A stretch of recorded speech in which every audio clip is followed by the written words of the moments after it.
ఒకే వ్యక్తి వినాశకుడిగా మళ్లీ సృష్టికర్తగా, ఒక మహాయోగిగా అదే సమయంలో గృహస్థుడిగా ఎలా ఉండగలరు?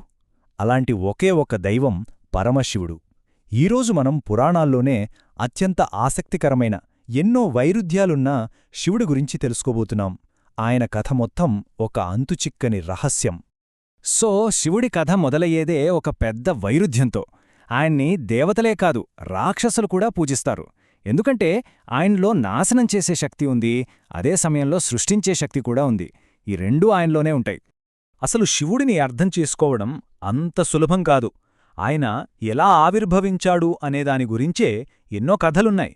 ప్రాచీన పురాణాల్లో చూస్తే ఒకదానికొకటి సంబంధం లేని, కొన్నిసార్లు పూర్తి విరుద్ధంగా ఉండే కథలు కనిపిస్తాయి. అవి కూడా ఆయనలాగే చాలా గూఢంగా, సంక్లిష్టంగా ఉంటాయి. అన్నిటికంటే ముఖ్యమైన నమ్మకం ఒకటుంది. ఇది శివపురాణంలో కనిపిస్తుంది. దాని ప్రకారం శివుడు స్వయంభూ అంటే ఆయనంతట ఆయనే ఉద్భవించాడు. ఎవరూ సృష్టించలేదు. ఆయనకు పుట్టుకలేదు, తల్లిదండ్రుల్లేరు. ఆయన నిన్న ఉన్నాడు, ఈరోజు ఉన్నాడు, రేపు కూడా ఉంటాడు, అంతే. ఇక్కడే అసలు విషయముంది. వేర్వేరు పురాణాలు ఆయన పుట్టుక గురించి చెప్పే కథలు ఒకదానికొకటి పూర్తి వ్యతిరేకంగా ఉంటాయి. చూడండి, విష్ణుపురాణం ప్రకారం శివుడు విష్ణువు నుదుటి నుండి పుట్టాడు. కాని శివపురాణం ఏం చెప్తోందో తెలుసా? దానికి పూర్తి రివర్స్. విష్ణువే శివుడి మోకాల నుండి పుట్టాడని. దీన్ని బట్టి ఆ కాలంలో వేర్వేరు సిద్ధాంతాల మధ్య ఎంత పోటీ ఉండేదో అర్థం చేసుకోవచ్చు. శివుడి ఆధిక్యతను చెప్పే మరో పవర్ఫుల్ కథ కూడా ఉంది. అదే ఈ జ్వాలాస్తంభం కథ. ఒకసారి బ్రహ్మ, విష్ణువు ఇద్దర్లో ఎవరు గొప్ప అనే దానిపై వాదించుకుంటూ ఉంటారు. అప్పుడు సడన్గా వాళ్ల మధ్యలో ఆకాశమంత ఎత్తులో అంతు కనపడని ఒక అగ్నిస్తంభం ప్రత్యక్షమవుతుంది. బ్రహ్మేమో దాని పైకొనను, విష్ణువేమో దాని కింది భాగాన్ని వెటకడానికి వెళ్తారు. కాని ఇద్దరూ ఫెయిల్ అవుతారు. అప్పుడే ఆ స్తంభం నుండి శివుడు బయటకు వచ్చి తానే అందరికంటే గొప్ప అనంతమైన శక్తి అని నిరూపిస్తాడు. ఆయన పుట్టుక గురించే కాదు, శివుడి రూపాన్ని చూసినా అందులోని ప్రతి అంశమెనుక ఒక పెద్ద కథ ఉంటుంది. ఆయన కేవలం ఒక దేవుడిగా కనిపించినా ఆయన రూపం మొత్తం పురాణాల సారాంశమనమాట. సరే, ముందుగా ఆయన చేతిలో ఉండే త్రిశూలం గురించి చూద్దాం. అది చూడ్డానికి ఒక ఆయుధంలా ఉన్నా అంతకు మించి చాలా ఉంది.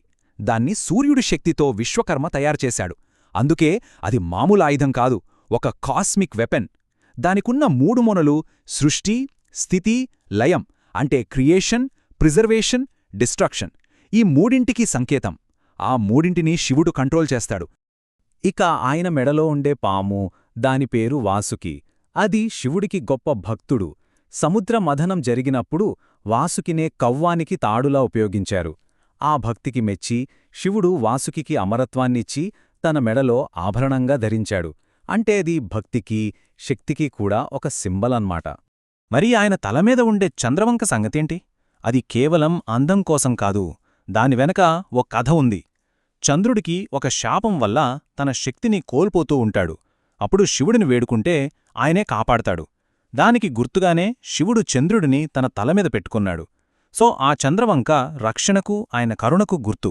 అంతేకాదు, దీనివల్లే చంద్రుడు 15 రోజులు పెరగడం, 15 రోజులు తరగడం అనే సైకిల్ కూడా మొదలైంది. ఇక చివరిగా ఆయన ఒంటినిండా ఉండే బూడిద, అంటే భస్మం. అది చూడ్డానికి సింపుల్గా అనిపించినా దాని వెనక చాలా లోతైన ఫిలాసఫీ ఉంది. ఈ ప్రపంచంలో మనం చూసే ప్రతిదీ ఏదో ఒక రోజు బూడిదైపోవాల్సిందే. ఏదీ శాశ్వతం కాదు అనే నిజాన్ని అది గుర్తుచేస్తుంది. అందుకే ఈ భస్మం ప్రాపంచిక విషయాల మీద ఆశ వదులుకోవడానికి, వైరాగ్యానికి చిహ్నం.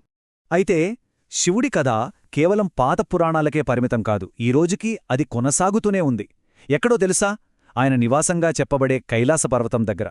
ఈ కైలాసం కేవలం ఒక పవిత్ర స్థలమే కాదు, మన ఆధునిక సైన్స్కి, టెక్నాలజీకి సవాలు విసురుతున్న ఒక అంతుచిక్కని మిస్టరీ. కైలాస పర్వతం చుట్టూ ఎన్నో అంతుచిక్కని విషయాలు జరుగుతూ ఉంటాయి. అక్కడికి వెళ్లినవాళ్లు చెప్తారు, తరచుగా ఓం అనే శబ్దం కాని, ఢమరుకం మోగినట్టుగా కాని వినిపిస్తుందని. రాత్రిపూట ఆకాశంలో 7 రంగుల లైట్లు కనిపిస్తాయట. అన్నిటికన్నా ఆశ్చర్యకరమైన విషయం ఏంటంటే ఇప్పటివరకు ఒక్కరు కూడా ఆ పర్వతాన్ని ఎక్కలేకపోయారు. అసలు అది కేవలం ఒక పర్వతమా, లేక అంతకన్నా గొప్ప శక్తి ఏదైనా ఉందా? సరే, కనీసం హెలికాప్టర్లో అయినా పైనుంచి వెళ్లొచ్చు గదా అని ప్రయత్నించాలు. కాని ఆ ప్రయత్నాలు కూడా ఫెయిల్ అయ్యాయి. పైలట్లు ఏం చెప్పారంటే పర్వతం దగ్గరకు వెళ్లగానే సడన్గా వాతావరణం మారిపోతుందట. వాళ్ల కంపాస్లు, ఇతర పరికరాలు పనిచేయడం మానేస్తాయట. ఆ పర్వతమే వాళ్లనడ్డుకుంటున్నట్టుగా అనిపిస్తుందని చెప్పారు. చూడండి, మన దగ్గర ఉన్న లేటెస్ట్ టెక్నాలజీ నాసా శాటిలైట్లు కూడా ఈ మిస్టరీని సాల్వ్ చేయలేకపోయాయి. పైగా ఆ శాటిలైట్స్ తీసిన కొన్ని ఫోటోలు ఈ మిస్టరీని ఇంకా పెంచాయి. ఆ పర్వతం మీద పడే ఒక నీడ అచ్చం శివుడు ధ్యానంలో కూర్చున్నట్టుగా కనిపిస్తుందని చాలామంది అంటారు. అంటే పాత నమ్మకాలకు ఇప్పుడు సైంటిఫిక్ ఫోటోలు కూడా తోడయ్యాయన్నమాట. సో ఇదంతా చూశాక మనకొక విషయం అర్థమవుతుంది. శివుడు అంటే కేవలం పురాణాల్లోనొక పాత్ర కాదు.